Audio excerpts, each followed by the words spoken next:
Ved I hvad? Jeg er fuldstændig ligeglad, at jeg kommer for sent til et lorteprogram. Tag det lortelys.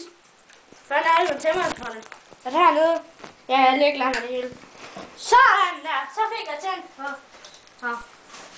Hej så. Jeg hedder Roberto for Larsen. Og jeg kommer så i dag for at inspirere jer alle sammen. Okay, men næste klub. Okay, godt. Ja, og nu er vi så til...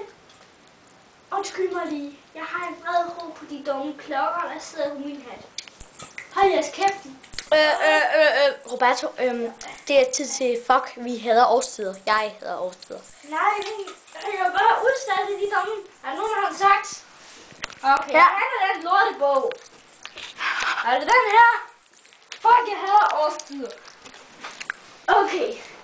Jeg har en ansøgning, fordi jeg skal på ferie i morgen. Ja, der står, at man skal, hvis man kan lide sollys og dejlig varme, skal man tage det til Grækenland.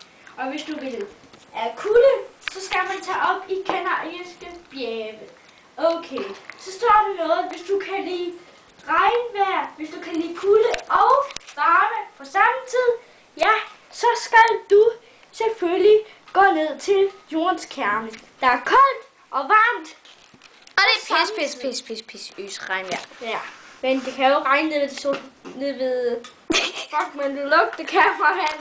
Det kan altså simpelthen ikke gøre for. Okay, anden side. Man skal ikke være bange for at putte af i regnvejr. For eksempel, hvis der kommer en meteorsten og rammer en. Så skal man ikke være bange for, at man dør. Ja, hallo, det gør vi. Men altså, Roberto von Larsen siger, at man skal passe på, hvis der kommer en bil ude på gaden.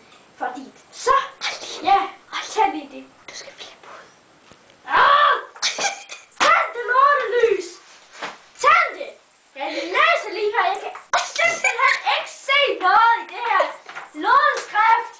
Det lægger sådan en lortebog. Tænd det lys! Nå!